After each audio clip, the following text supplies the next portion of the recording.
مگر پھر سب کی نظریں ایک سی ہوتی تو یہ دنیا تو جنت ہوتی۔ اجاڑ بن میں اترتا ہے ایک جگنو بھی، ہوا کے ساتھ کوئی ہم سفر بھی آتا ہے۔ سڑک رات کے اندھیرے کے باعث تاریک تھی، مگر جا بجا لگے اسٹریٹ پولز کی تیز روشنی کے باعث روشن بھی تھی۔ وہ سامنے دیکھتا توجہ سے ڈرائیو کر رہا تھا جب موبائل اسکرین چمکی۔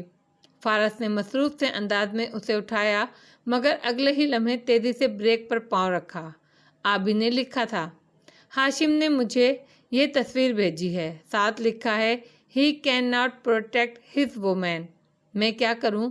اور نیچے تصویر میں وہ دونوں، فارس اور آبی، ایئرپورٹ سے نکلتے دکھائی دے رہے تھے۔ فارس نے آنکھیں بند کی، میں نے اس لڑکی کو کتنا نقصان پہنچا دیا، اف۔ پھر وہ جلدی جلدی لکھنے لگا، کہاں ہیں آپ؟ میں آ رہا ہوں۔ تقریباً 1 گھنٹے کے بعد وہ ہارون عبید کی رہائش گاہ میں بنے لان میں کھڑا تھا۔ سامنے اداس نظر آتی آبدار موجود تھی اور وہ اسے تسلی دینے والے انداز میں بتا رہا تھا، میں نے آپ کی سیکیورٹی ٹیم ری اسمبل کر دی ہے، آپ کے فون میں ایک ایپ بھی ڈال دی ہے جس کے ذریعے آپ جہاں بھی ہوں گی مجھے خبر ملتی رہے گی۔ آبدار نے اسبات میں سر ہلایا، نگاہیں اس کے چہرے پر جمی تھیں۔ میں نے آپ کو مصیبت میں ڈالا ہے، میں نکال بھی لوں گا، ڈونٹ وری۔ اگر اس نے مجھ سے کچھ پوچھا تو وہ ڈری ہوئی نظر آتی تھی، تو سارا الزام میرے اوپر ڈال دیجیے گا۔ میں نے آپ کے والد کی زندگی کو نشانہ بنا کر آپ کو بلیک میل کیا، کچھ بھی کہہ دیجیے گا، مگر یہ نہیں کہنا کہ آپ نے اپنی خوشی سے سب کیا۔ وہ اسے سمجھا رہا تھا، میں آپ پر الزام ڈال دوں؟ اتنی خود غرض لگتی ہوں میں آپ کو؟ بس وہی کریں جو میں نے کہا ہے، مجھ پر الزام ڈالیے گا بس۔ وہ ہاتھ اٹھا کر قطعیت سے کہہ رہا تھا، آنکھوں میں عجیب بے بسی بھری فکر مندی بھی تھی۔ وہ مجھے کوئی نقصان نہیں پہنچائے گا فارس، اس نے آپ سے منسوب عورتوں کی بات کی ہے، میں تو آپ سے منسوب نہیں ہوں۔ جو بھی ہے، میں اس دفعہ اس کو اپنے سے جڑے لوگوں کو نقصان نہیں دینے دوں گا۔ اس کی آواز میں برہمی در آئی تھی۔ آبدار ہلکا سا مسکرائی، تو یہ تھی فارس غازی کی کمزوری جس پر وہ دوڑا چلا آیا تھا، اس کی حمیت، بے بسی کا وہ احساس کہ وہ اپنی عورتوں کی حفاظت نہیں کر سکا تھا پہلے۔ کاش میرے بابا بھی آپ جیسے ہوتے، اپنی عورتوں کے لیے اتنے ہی کیئرنگ ہوتے، جبکہ وہ تو اندر بیٹھے اس بات پر خوش ہیں کہ مجھے آپ کی شکل میں ایک باڈی گارڈ مل گیا ہے۔ اب وہ اس بات کو بھی کسی طرح ہاشم پر دباؤ ڈالنے کے لیے استعمال کریں گے۔ فارس نے کچھ کہنے کے لیے لب کھولے، پھر بند کر دیے۔ آبدار کی مسکراہٹ گہری ہوئی۔ ہاں، وہ سب سچ ہے۔ وہ چونکا، میں نے تو کچھ نہیں پوچھا، مگر میں تو پوچھنا چاہتا تھا نا، بیٹھیے میں بتاتی ہوں۔ اس نے لان چیئر کی طرف اشارہ کیا تو وہ دھیرے سے کرسی کھینچ کر بیٹھا۔ وہ ہر آخری موڑ پر ایک نئی سڑک کھود دیتی تھی اور وہ چاہتے ہوئے بھی بیٹھنے پر مجبور تھا۔ اب وہ اس کے سامنے بیٹھ گئی اور نظریں کیاریوں میں لگے پھولوں پر جمائے ہوئے تھی۔ وہ اسکینڈل سچا تھا۔ میری ماں کے بارے میں مسز کاردار نے خبریں چھپوائی تھیں اخبار میں کہ وہ فلاں شخص کے ساتھ۔ اس نے تکلیف سے سر جھٹکا اور وہ خاموشی سے سنتا رہا۔ پھر بابا نے میری ماں کو قید کر دیا، کولمبو کے اسی تہہ خانے میں۔ کرنل خاور نے اس جیل کو بنایا تھا اور اس میں جھول رکھے تھے تاکہ ضرورت پڑنے پر وہ ان کو نکال کر لے جا سکے۔ ہم لوگ کراچی چلے گئے، بابا نے سیاست ترک کر دی، ہم گمنامے کی زندگی میں رہنے لگے، فون نمبرز بدل دیے، سوشلائزنگ چھوڑ دی، مگر ماں کو نہیں چھوڑا بابا نے۔ اس کے سوئس اکاؤنٹ میں کافی رقم پڑی تھی، بلیک منی جو لانڈرنگ کر کے ادھر بھیجی گئی تھی، مگر ماں کو پتا تھا جس دن اس اکاؤنٹ کا کوڈ ان کو دے دیا یہ لوگ ان کو مار دیں گے۔ انہوں نے ہر تشدد سہا مگر اکاؤنٹ نہیں دیا۔ پھر ایک دن خاور ان کو نکال کر لے گیا مسز جواہرات کے پاس۔ جو کام اتنے عرصے کا تشدد نہیں کرا سکا وہ مسز کاردار کے چند میٹھے بول، ہمدردی اور اعتماد نے کرا دیا۔ میری ماں نے ان کو ساری معلومات دے دیں اور کہا وہ پیسے ان کو نکلوا دیں تاکہ وہ روپوش ہو سکیں۔ وہ زخمی تھیں، ٹھیک سے چل بھی نہیں سکتی تھیں۔ مسز کاردار نے اس اکاؤنٹ کو اپنے قبضے میں کیا، ان سے مختلف کاغذات پر دستخط کروائے اور پھر ان کو مروا دیا۔ وہ بہت بڑی رقم تھی، وہ آج بھی انہی کے پاس ہے۔ نہ صرف رقم بلکہ میری ماں کے لاکر میں جیولری بھی بہت تھی۔ مسز کاردار صرف ان سے بدلہ لینا چاہتی تھیں۔ انہوں نے بابا کو مسز کاردار سے چھینا تھا نا، اس دن سے بابا ان سے بدلہ لینا چاہتے ہیں۔ وہ بولے جا رہی تھی اور وہ سنے جا رہا تھا غور سے، توجہ سے۔ مجھے بابا کا ان کی طرف الطاف دیکھ کر ڈر لگتا تھا، بابا ان کو اپنا ہی نہ لیں، مگر اب میں جان گئی ہوں وہ صرف ان کو اذیت دینا چاہتے تھے۔ مسز کاردار مجھے پسند کرتی تھی ہاشم کے لیے، مگر جب سے میں نے ان کو بلیک میل کرنا شروع کیا ہے وہ میری سب سے بڑی دشمن بن گئی ہیں۔ ہاشم کو آپ کب سے جانتی ہیں؟ اس نے اپنائیت سے پوچھا تھا۔ آبدار ابھی تک کیاری کو دیکھ رہی تھی، اداسی سے ذرا سا مسکرائی۔ اس نے میری جان بچائی تھی، میں سمندر میں ڈوب گئی تھی، وہ مجھے باہر نکال لایا، اس نے مجھے نئی زندگی دی تھی، اور تب سے ہی آپ دوسروں کے NDEs میں دلچسپی رکھنے لگی ہیں۔ آپ خود بھی چند لمحے کے لیے کلینیکل ڈیتھ کا شکار ہوئی تھی شاید۔ آبدار نے چونک کر اسے دیکھا، اس کے چہرے پر بہت سے رنگ آ کر گزر گئے، جیسے وہ ہیجان کا شکار ہوں۔ آپ کلینیکل ڈیتھ کے تجربات پر یقین رکھتے ہیں؟ نہیں آبدار، مجھے لگتا ہے یہ لوگ خواب دیکھتے ہیں اور اس کو حقیقت سمجھ لیتے ہیں۔ وہ خواب نہیں تھا، آبی نے آنکھیں بند کیں، وہ حقیقت تھی۔ میں نے پہلی دفعہ جانا تھا روح اور جسم دو الگ الگ چیزیں ہیں۔ میری روح میرے جسم سے نکل گئی تھی، پانی کے اندر سے ہوتی ہوئی وہ ایک تاریک سرنگ میں گزر رہی تھی۔ سرنگ بہت لمبی تھی، اختتام پر روشنی تھی، میں بہت ہلکی ہو گئی تھی، ہوا سے بھی ہلکی۔ پھر میں نے دیکھا میں اپنے جسم سے اوپر اٹھ گئی ہوں، اور نیچے میں نے دیکھا وہ مجھے پانی سے باہر لا رہا تھا۔ اس کی شرٹ کی پشت پر سپی چپکی ہوئی تھی، مجھے یاد ہے وہ منظر۔ پھر کیا ہوا؟ پھر ایک آڑ تھی، سفید لکیر، مگر وہ لکیر نہیں تھی، وہ کچھ اور تھا۔ اس کے پار میری ماں کھڑی تھی اور ایک کزن جو کچھ عرصہ پہلے فوت ہوا تھا۔ وہ مجھے واپس مڑنے کو کہہ رہے تھے، شاید وہیں میں نے اسے دیکھا۔ وہ ایک روشنی سے بنا وجود تھا، انسان نہیں، بس ایک وجود تھا، a being of light، سراپا نور۔ اس سے پھوٹتے رنگ بدل رہے تھے، سرخ ہو رہے تھے، جیسے وہ غصے میں ہو۔ وہ مجھ سے خفا تھا۔ میں نے بہت سے لوگوں کے انٹرویو کیے، یہودی، عیسائی، ہندو، حتیٰ کہ ایتھیسٹ کے بھی۔ وہ کسی سے خفا نہیں تھے، کسی نے اس کے بدلتے رنگ نہیں دیکھے، تو میں نے کیوں دیکھے؟ سب کو اس نے علم حاصل کرنے کا اور لوگوں سے محبت کرنے کا پیغام دیا۔ میرے اوپر اس نے غصہ کیا، کچھ کہا نہیں، بس غصہ، طیش، غضب، یہی محسوس ہوا مجھے۔ کیوں؟ کیونکہ آپ نے خودکشی کرنے کی کوشش کی تھی۔ وہ ہلکا سے مسکرا کے بولا، اور وہ بالکل ٹھہر گئی، یک ٹک ساکت سی اسے دیکھے گئی۔ آپ اپنے والد کی توجہ کے لیے خودکشی کرنے جا رہی تھیں، آپ نے پہلے بتایا تھا ایک دفعہ۔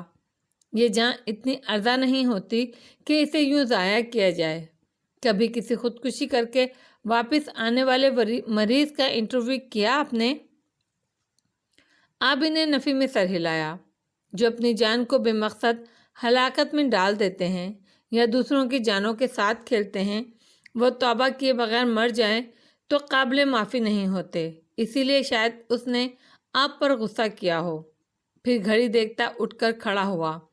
میں اب چلتا ہوں، کوئی مسئلہ ہو تو بتائیے گا۔ آبی نے بدقت اثبات میں سر ہلایا۔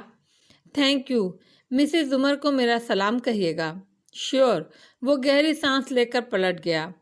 آبدار کی نظریں دور تک اس کا تعاقب کرتی رہیں۔ خالی دامن سے شکایت کیسی، اشک آنکھوں میں بھی تو بھر جاتے ہیں۔ حنین نے آج پھر سبق نہیں سنایا تھا۔ میمونہ کا فون آیا تو اس نے سر درد کا بہانہ کر دیا، لیکن وہ اصرار کرنے لگی کہ تھوڑا سا قرآن دیکھ کر ہی سنا دو، بس ناغہ نہ ہو۔ تب وہ وضو کر کے اپنے بیڈ پر آ بیٹھی اور قرآن کھول لیا۔ سورۃ المریم آج کل وہ حفظ کر رہی تھی، صفحے سے دیکھ کر سنانے لگی۔ چند آیات کے بعد ہی اس کی سانس اتھل پتھل ہونے لگی، مگر وہ تلاوت کرتی رہی۔ کہا ابراہیم نے، اے میرے باپ، بے شک مجھے خوف ہے تم پر اللہ کا عذاب آئے، پھر شیطان کے ساتھی ہو جاؤ۔ کہا اے ابراہیم، کیا تو میرے معبودوں سے پھرا ہوا ہے؟ البتہ اگر تو باز نہ آیا تو میں تجھے سنگسار کر دوں گا اور مجھ سے ایک مدت تک دور ہو جا۔ کہا ابراہیم نے، تیری سلامتی رہے، اب میں اپنے رب سے تیری بخشش کی دعا کروں گا، بے شک وہ مجھ پر بڑا مہربان ہے۔ اور میں تجھے چھوڑتا ہوں اور جنہیں تم اللہ کے سوا پکارتے ہو، اور میں اپنے رب ہی کو پکاروں گا۔ امید ہے میں اپنے رب کو پکار کر محروم نہ رہوں گا۔ پھر جب ان سے علیحدہ ہوا اور اس چیز سے جنہیں وہ اللہ کے سوا پوجتے تھے، ہم نے اسے اسحاق اور یعقوب عطا کیے، اور ہم نے ہر ایک کو نبی بنایا، اور ہم نے ان سب کو اپنی رحمت سے حصہ دیا، اور ہم نے ان کے لیے لسان الصدق نیک نامی بنائی۔ سانس مزید پھول گیا تو اس نے بس کر دی اور اجازت مانگی۔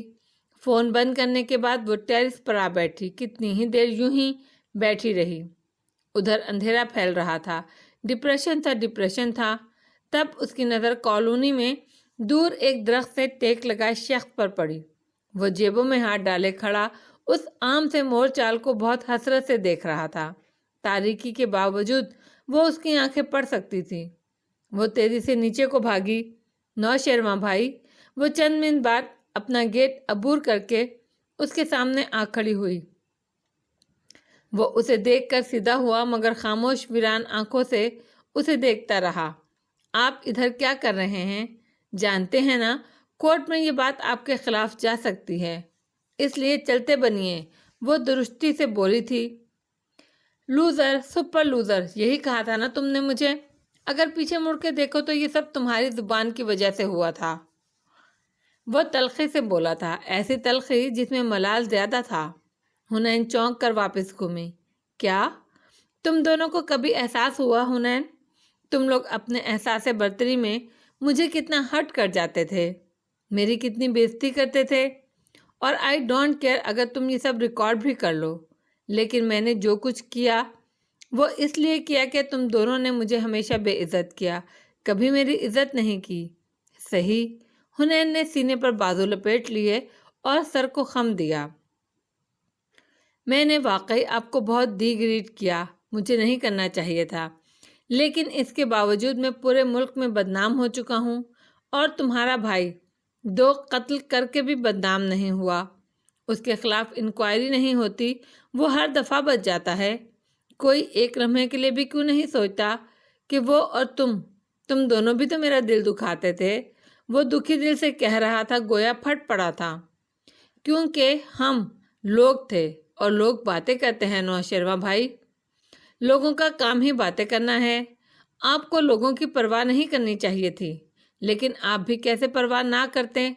وہ تلخی سے ہلکا سا مسکرائی۔ جب لوگ ہمارے بارے میں باتیں کرتے ہیں تو بہت تکلیف ہوتی ہے، ہمیں لگتا ہے ہماری عزت خراب ہو گئی ہے، ہم دوبارہ سر اٹھا کر نہیں جی سکیں گے، ہمارا خاندان ہمیں رسوا کر دے گا، تو لگتا ہے ساری زندگی ختم ہو گئی ہے۔ بدکاری کی سزا سنسار کرنا ہوتا ہے، عام سرے عام پتھر مار کر ہلاک کرنا، یہ ایک توہین آمیز سزا ہوتی ہے۔ ایک زمانے میں حضرت ابراہیم علیہ السلام کو ان کے والد نے یہی سزا سنائی تھی، ان کی عزت ختم کرنے کے لیے، کیونکہ لوگ ان کے بارے میں باتیں کر رہے تھے کہ ان کے بتوں کو زمین بوس کرنے والا ایک نوجوان کہتے ہیں جسے ابراہیم۔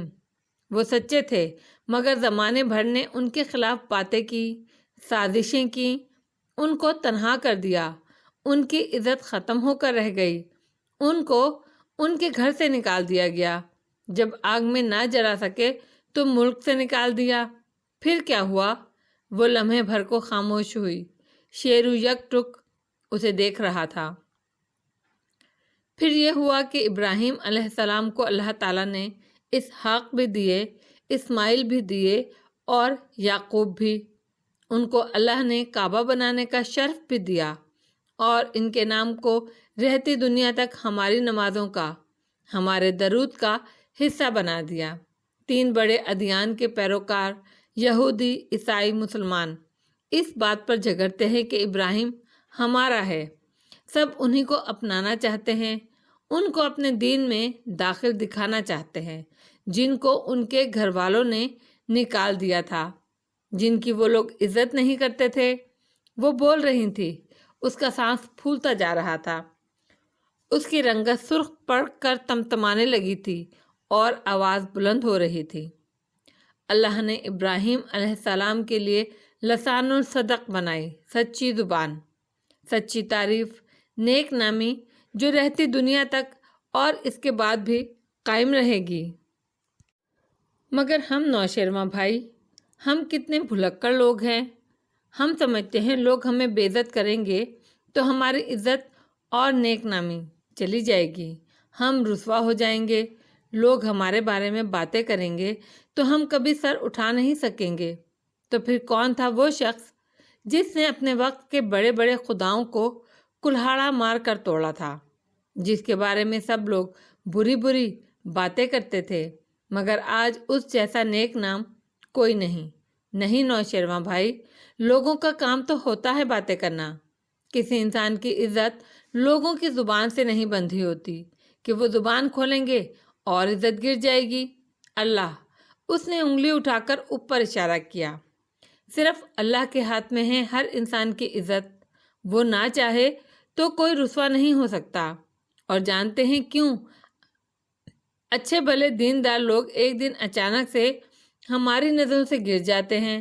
جب ان کی سیاہ کاریاں سامنے آتی ہیں تو ہم سمجھتے ہیں یہ بدل گئے ہیں، مگر وہ پہلے بھی اچھے نہیں تھے، ان کی نیت شروع سے خراب تھی اور شروع میں اللہ نے ان کو چانس دیا، مگر جب انہوں نے اپنی نیت درست نہیں کی تو اللہ نے ان کی تمام محنتوں اور کوششوں کو انہی کے ہاتھوں برے کاموں میں لگایا، یوں ان کی نیتیں سب پر کھل گئیں۔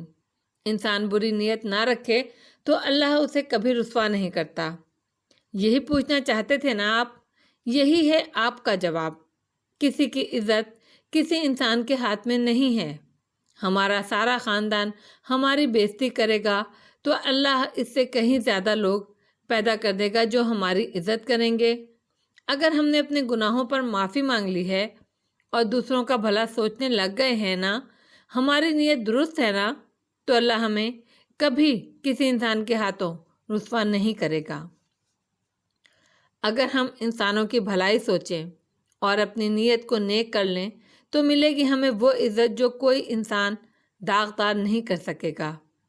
اسی لیے ان بتوں سے ڈرنا نہیں چاہیے، کلہاڑا مار کر ان کو توڑ دینا چاہیے۔ کوئی ہمارے گھر کی طرف آنکھ اٹھا کر دیکھے تو اس کی آنکھ کو تیر مار کر پھوڑ دینا چاہیے۔ کسی کو نقصان دینے میں پہل کرنے کا نہ سوچنا ہے نہ یہ کرنا ہے۔ لیکن ہماری غلطیوں کی کہانیوں کے مرد کردار اگر ہم عام لڑکیوں کو یہ کہہ کر دھمکائیں کہ وہ ہماری تصاویر یا ہمارے راز پوری دنیا کو دکھا دیں گے تو ان کو کہنا چاہیے جاؤ جاؤ دکھاؤ سب کو، تم پھر بھی مجھے رسوا نہیں کر سکتے۔ دنیا کے سارے بد کردار مرد اکٹھے ہو جائیں، وہ تب بھی تائب ہوئی ہم عام لڑکیوں کو رسوا نہیں کر سکتے۔ یہ ہوتی ہے توبہ اور اچھی نیت۔ عزت پانا چاہتے ہیں نا آپ تو لوگوں کی بھلائی کے لیے کام کرنا شروع کریں۔ میں بھی عزت پانا چاہتی ہوں، اسی لیے میں اب ڈرے بغیر دوسروں کا سوچوں گی، اپنے بھائی کا سوچوں گی جس کے لیے مجھے گواہی دینی ہے، پھر تیر مارنا پڑے یا کلہاڑا، اللہ شاہد ہوگا کہ میری نیت بری نہیں تھی۔ اس کی گلابی آنکھوں سے آنسو بہہ رہے تھے، چہرہ دہک رہا تھا، دل زور زور سے دھڑک رہا تھا۔ وہ سن سا ہوا اسے سن اور دیکھ رہا تھا۔ وہ اب اندر کی طرف مڑ گئی تھی، مگر وہ ہنوز وہیں کھڑا تھا۔ اس کے الفاظ کی باز گشت ابھی تک کالونی کے درختوں سے ٹکرا کر پلٹ رہی تھی۔ کرب چہرے سے ماہو سال کا دھویا جائے آج فرصت سے کہیں بیٹھ کر رویا جائے۔ فارس جس وقت کمرے میں آیا وہ بیڈ پر کروٹ لیے لیٹی تھی، رخ دوسری طرف تھا، آنکھوں پر بازو رکھے ہوئے تھے۔ محترمہ، وہ دن کب آئے گا جب میں گھر آؤں گا اور آپ میرے کسی جرم کی پاداش میں مجھ سے خفا نہیں ہوں گی؟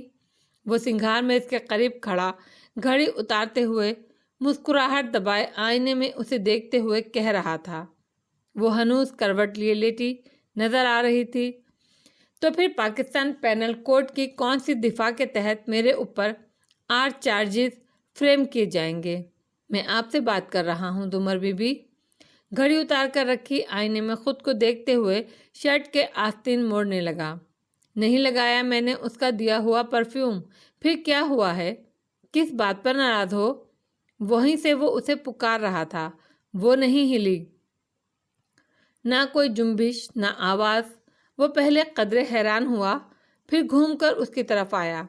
وہ چہرے پر دونوں بازو رکھے ہوئے تھی، مگر جتنا چہرہ نظر آ رہا تھا وہ گیلا تھا، بے حد گیلا۔ زمر، کیا ہوا ہے؟ وہ ششندر سا اس پر جھکا، اس کے بازو ہٹائے۔ اس نے کوئی مزاحمت نہیں کی۔ چہرہ سامنے آیا تو وہ نیچے فرش کو دیکھتی روئی جا رہی تھی، پلکوں پر اتنا پانی لدا تھا کہ حد نہیں۔ کیا ہوا ہے؟ اٹھو، بیٹھو۔ وہ حیران پریشان سا سہارا دے کر اسے بٹھانے لگا۔ اس نے پھر کوئی مزاحمت نہیں کی، بس ڈھیلی سی اٹھ کر بیٹھ گئی۔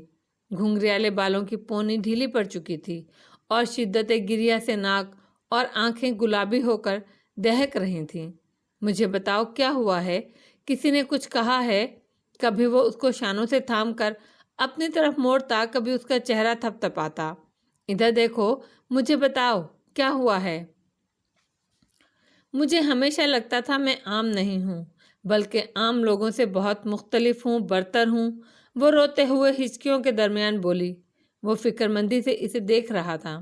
مجھے لگتا تھا میں چونکہ پر اعتماد ہوں، مضبوط ہوں، ایک کریڈیبلٹی ہے میری، تو ہاشم مجھے کچھ تو سمجھتا ہوگا۔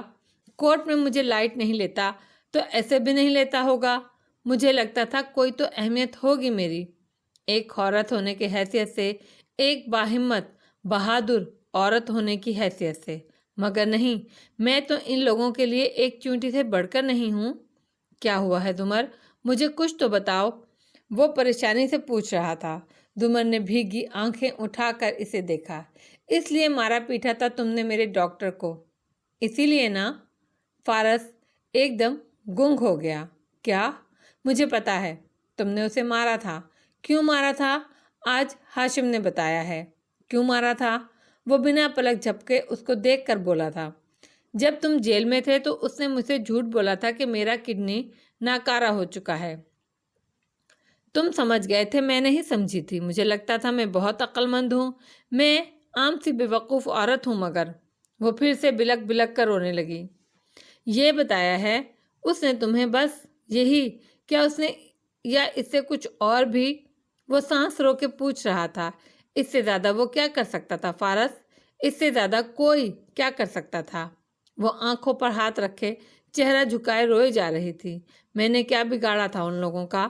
میں نے ان کو کب نقصان دیا؟ کبھی ان کا دل بھی نہیں دکھایا۔ پھر کیوں مذاق بنا دیا انہوں نے میری زندگی کو؟ فارس نے گہری سانس لی اور اس کا سر اپنے کاندھے سے لگایا۔ آئی ایم سوری، مجھے تمہیں بتانا چاہیے تھا، مگر میں نہیں بتا سکا۔ میرے اندر اتنی ہمت نہیں تھی تمہیں پھر سے توڑنے کی۔ وہ اس کا سر نرمی سے تھپکتے ہوئے ملال سے کہہ رہا تھا۔ تماشا بنا دیا میری زندگی کو۔ میں کیا ہوں ان کے لیے؟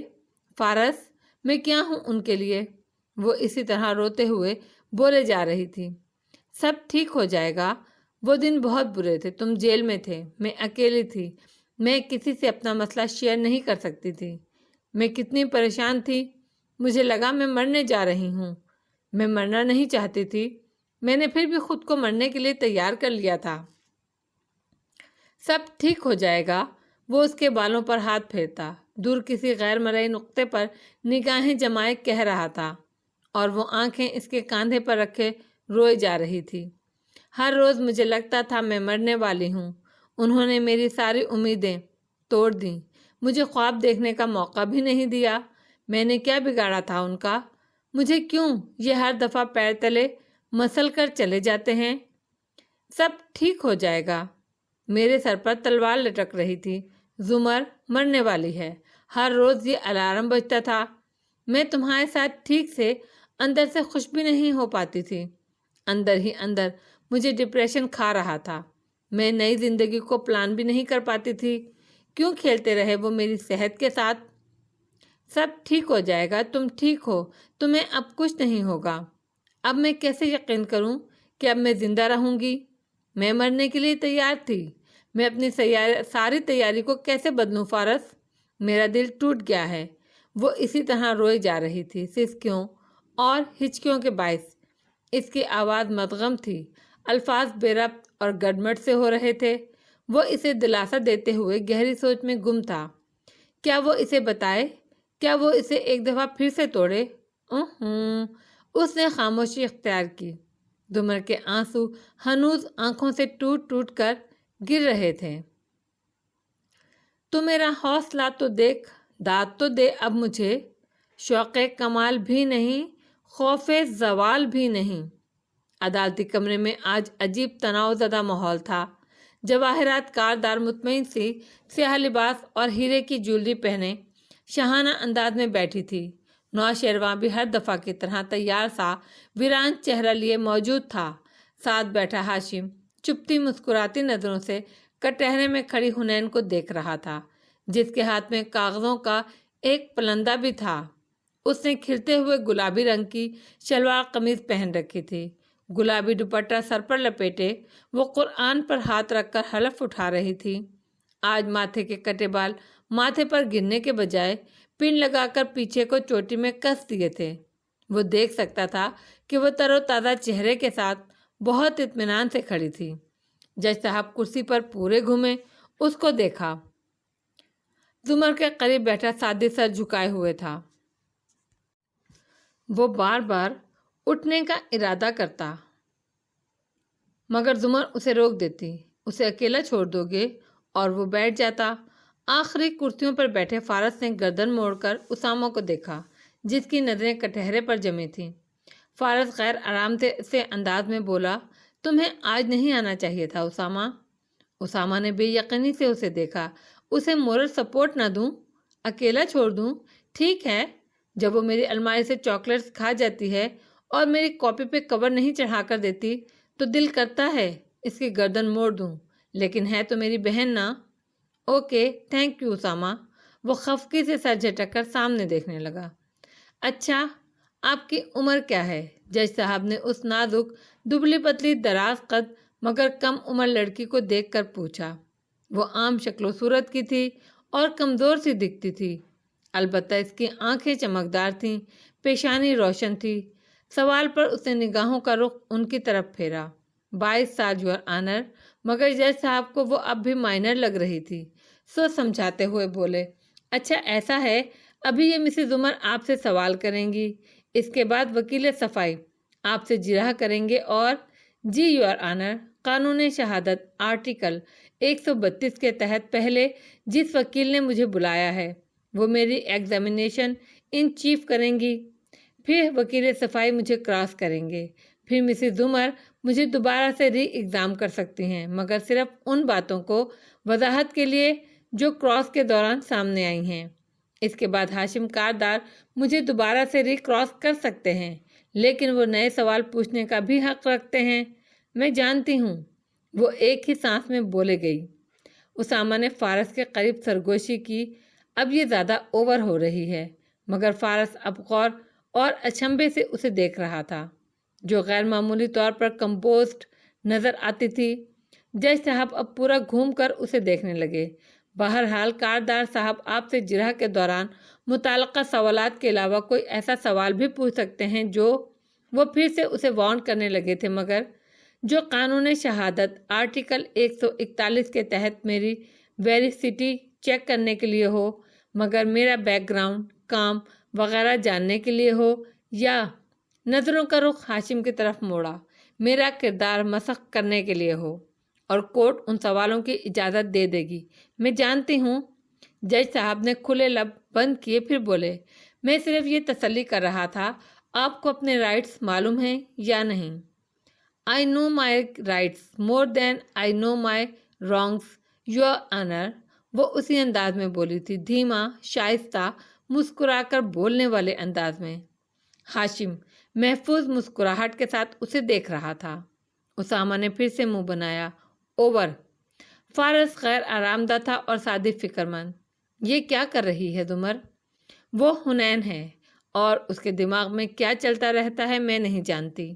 وہ گہری سانس لے کر اٹھ کھڑی ہوئی اور اس کے سامنے آ ٹھہری۔ ریکارڈ کے لیے اپنا نام بتائیے۔ حنین ذوالفقار یوسف خان۔ وہ زمر کو دیکھ کر گردن اکڑا کر بولی تھی۔ مدعی یوسف، سعدی یوسف سے آپ کا کیا رشتہ ہے؟ وہ میرا بھائی، برادر ان آرمز، اچھا ساتھی ہے۔ سعدی کو دیکھ کر مسکرا کر بولی۔ وہ مسکرا بھی نہیں سکا۔ اب زمر اس سے چھوٹے چھوٹے چند سوالات کرنے لگی۔ وہ اعتماد اور سبھاؤ سے جواب دیتی گئی۔ 20 مئی کی شام جب آپ میرے کمرے میں موجود تھیں تو آپ نے باہر کیا دیکھا؟ میں نے دیکھا سعدی یوسف گھر کی پچھلی گلی میں چلتا آ رہا تھا۔ وہ فون پر کسی سے بات کر رہا تھا۔ وہ مخاطب کو حلیمہ کے نام سے پکار رہا تھا اور کہہ رہا تھا وہ اس کے باس سے ملنے کل آنا چاہتا ہے، یعنی وہ اپائنٹمنٹ لے رہا تھا۔ اور آپ کے عزیز و اقارب میں حلیمہ کس کی سیکیٹری کا نام ہے؟ ہاشم کاردار کی سیکیٹری ہے وہ۔ ہاشم نے مجھے اور آپ کو خود بتایا تھا جب ہمارے سامنے ان کی سیکیٹری کا فون آیا تھا۔ آپ کو یقین ہے آپ نے یہی نام سنا تھا؟ جی 100%۔ ہمیں نوشیروان کاردار کے اغوا کے بارے میں بتائیے تاکہ عدالت کو معلوم ہو وہ کس کردار کا حامل ہے۔ زمر سوال پوچھ رہی تھی اور وہ جواب میں پورا واقعہ بتا رہی تھی، کس طرح اس نے نوشیروان کا ڈرامہ پکڑا۔ شیر و زخمی نظروں سے اسے دیکھے گیا، مگر اسے جیسے حنا سے اب کوئی گلہ نہیں رہا تھا۔ آخری دفعہ جب ہاشم کاردار آپ کے گھر آئے تھے بریانی فرائیڈے پہ تو کیا کہا تھا انہوں نے سب کے سامنے معافی مانگی تھی اور اقرار کیا تھا کہ نوشیروان اور وہ ذمہ دار ہیں سعدی بھائی کے اغوا اور ارادہ قتل کے۔ انہوں نے ہم سے سب بھول کر آگے بڑھنے کی بات کہی تھی۔ وہ سپاٹ سے انداز میں بتاتی گئی۔ حنین، آپ کو یقین ہے انہوں نے اعتراف جرم آپ کے سامنے کیا تھا؟ زمر جج صاحب پر ایک گہری نظر ڈالتے ہوئے حنا سے پوچھ رہی تھی۔ اس نے اثبات میں سر ہلایا۔ جہاں تک مجھے یاد ہے انہوں نے اعتراف جرم کے ساتھ افسوس کا بھی اظہار کیا تھا۔ Your witness. زمر مڑی اور ہاشم کو اشارہ کیا۔ وہ مسکراتا ہوا اٹھا، عادتاً کوٹ کا بٹن بند کیا اور اس کے سامنے جا کھڑا ہوا۔ سعدی کا سر جھکا ہوا تھا، وہ چاہ کر بھی چہرہ اٹھا نہیں پا رہا تھا۔ نظریں زمر کے کاغذات پر رکھے کھلے پین پر جمی تھیں جس کی نب تیز دھار پھل کی طرح چمک رہی تھی۔ اس نے آہستہ سے اس پین کو مٹھی میں دبا لیا۔ نظریں ہنوز جھکی تھیں۔ حنین یوسف۔ ہاشم مسکرا کر اس کی آنکھوں میں دیکھ کر بات کرنے کا آغاز کرنے لگا۔ کیا یہ سچ ہے کہ اوور لینگویج کا کیا؟ وہ تیزی سے بولی۔ ہاشم رکا۔ جج صاحب نے بھی گردن موڑ کر اسے دیکھا۔ قانونی شہادت کے تحت آپ کو مجھ سے پوچھنا چاہیے میں کس زبان میں زیادہ کمفرٹیبل ہوں اور میرا بیان اسی زبان میں ریکارڈ ہونا چاہیے۔ یہ میرا حق ہے اور آپ نے مجھ سے اس بارے میں نہیں پوچھا۔ اوکے، آپ کس زبان میں آرام دہ ہیں، اردو یا انگلش؟ کسی میں بھی؟ اس نے کندھے اچکائے۔ ہاشم نے مسکرا کر سر کو خم دیا۔ حنین، آپ کے بیان کے مطابق آپ نے سعدی کو مبینہ طور پر کسی کی سیکیٹری کا نام لیتے سنا، حلیمہ، کیا یہ درست ہے؟ جی۔ اور کیا آپ نے سرنیم بھی سنا تھا حلیمہ؟ کون اگلا نام؟ بھائی نے صرف حلیمہ بولا تھا۔ حنین، آپ ماشاءاللہ ایک ذہین لڑکی ہیں۔ اتنا تو جانتی ہوں گی کہ آفیشیل کیپیسٹی میں امپلائیز کو عموماً ان کے سرنیم کے ساتھ پکارا جاتا ہے۔ مس یوسف، Mrs Kardar, first name term نہیں یوز کی جاتی۔ کیا ایسا نہیں ہے؟ نہیں، ایسا نہیں ہے کیونکہ باسز عموماً اپنے سیکیٹریز کے ساتھ فرینک ہوتے ہیں اور ان کو فرسٹ نیم ٹرم کے ساتھ ہی بلاتے ہیں۔ یہی وجہ ہے میرے سامنے اپنے سیکیٹری کا فون اٹینڈ کرنے کے بعد آپ نے ہمیں اس کا نام حلیمہ ہی بتایا تھا، نو سرنیم۔ کیا؟ لیکن کیا آپ نے سعدی کو فون پر میرا نام لیتے سنا یا نوشیروان کا؟ نہیں، وہ صاف گوئی سے بولی۔ اور حلیمہ؟ کوئی بھی حلیمہ ہو سکتی ہے، کسی کی بھی secretary, right? Objection your honour. Zamar تیزی سے اٹھی۔ اس سے پہلے کہ زمر اعتراض کی وجہ بتاتی، جج صاحب رولنگ دیتے، حنین نے جج صاحب کی طرف رخ پھیر کر کہا، کیا آپ مسز زمر کو کچھ دیر کے لیے خاموش رہنے کا کہہ سکتے ہیں؟ کیونکہ مجھے ان کے سوالوں پر کوئی اعتراض نہیں ہے، میں ہر سوال کا جواب دوں گی۔ وہ آپ کی وکیل ہیں اور وہ میری وکیل نہیں ہیں، میں اپنی وکیل خود ہوں۔ اب میں جواب دوں؟ اس نے سوالیہ نظروں سے ہاشم کو دیکھا، زمر سے نظر بچائی، وہ برہمی سے واپس بیٹھی۔ سعدی ابھی تک پین ہاتھ میں لیے بیٹھا تھا۔ جی، وہ کوئی بھی حلیمہ ہو سکتی تھی، میں نے صرف فرسٹ نیم سنا تھا۔ اور آپ پورے وثوق سے کہتی ہیں آپ کے سامنے میں نے اعتراف جرم کیا تھا؟ جی، اس نے ہاشم کی آنکھوں میں دیکھ کر کہا۔ اس نے افسوس سے سر جھٹکا، گویا ننھی لڑکی کو دیا آخری موقع بھی ضائع ہو چلا تھا۔ اور کیا سعدی کے واپس آنے سے قبل کیا کبھی آپ نے میرے سامنے ذکر بھی کیا کہ آپ میری سو کالڈ اصلیت سے واقف ہیں؟ نہیں، وہ قدرے آہستہ سے بولی تھی۔ آپ کے بیان کے مطابق آپ بہت پہلے سے واقف ہو گئی تھی، لیکن کیا آپ نے کبھی مجھے کھل کر کہا میرے بھائی نے آپ کے بھائی کو اغوا کر رکھا ہے؟ نہیں۔ کیا یہ درست نہیں ہے؟ آپ لوگ ایک دم سے وہ سب ہمارے خاندان کو مجرم ٹھہرانے لگے کیونکہ آپ مجھ سے بدلہ لینا چاہتی تھیں۔ وہ اس کے سامنے کھڑا بے رحمی سے جراح کر رہا تھا۔ کس چیز کا بدلہ؟ سعدی کی گرفت پین پر سخت ہو گئی، جھکی آنکھوں میں خون اترنے لگا۔ آپ کو اگنور کرنے کا بدلہ؟ وہ ہلکا سا مسکرائی۔ کس طرح اگنور کرنے کا بدلہ؟ اس نے سپاٹ انداز میں دہرایا۔ کیا یہ درست نہیں ہے؟ آپ چند ماہ تک مجھ سے واٹس ایپ پر باتیں کرتی تھیں۔ سعدی نے آنکھیں زور سے میچیں۔ زمر نے اس کی اکڑی ہوئی مٹھی پر ہاتھ رکھا۔ اور میری توجہ چاہتی تھی؟ میں آپ سے اپنے بھائی کے بارے میں پوچھتی تھی جیسے علینا اپنے کلاس فیلو سے بات کرتی ہے۔ کیا یہ درست نہیں ہے؟ آپ اپنی فیملی سے چھپ کر مجھ سے باتیں کرتی تھیں۔ میں آپ سے فیس بک پہ بھی سب کے سامنے بات کرتی تھی جیسے علینا اپنے کولیگ سے کرتی ہے۔ مگر کیا یہ درست نہیں ہے کہ یہ آپ کی فیملی میں غلط سمجھا جاتا ہے؟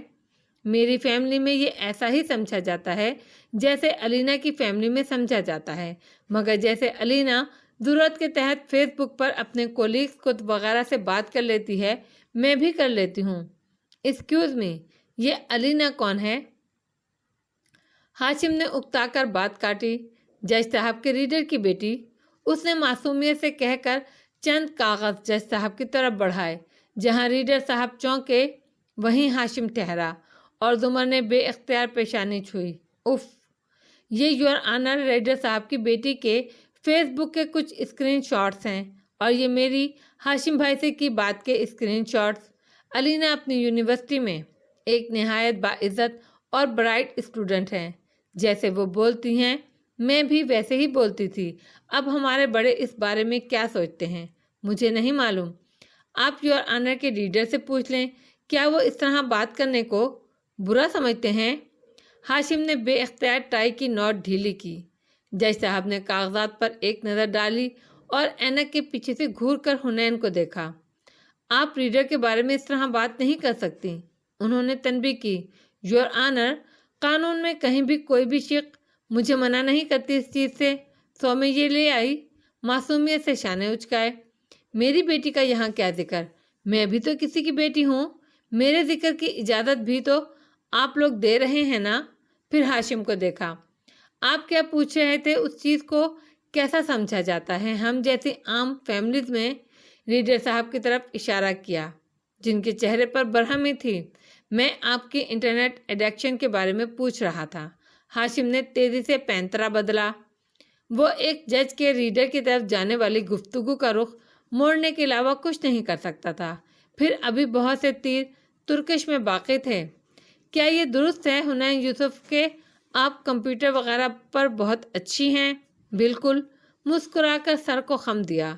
جج صاحب اب کاغذ رکھ کر واپس ان کی طرف متوجہ ہو چکے تھے۔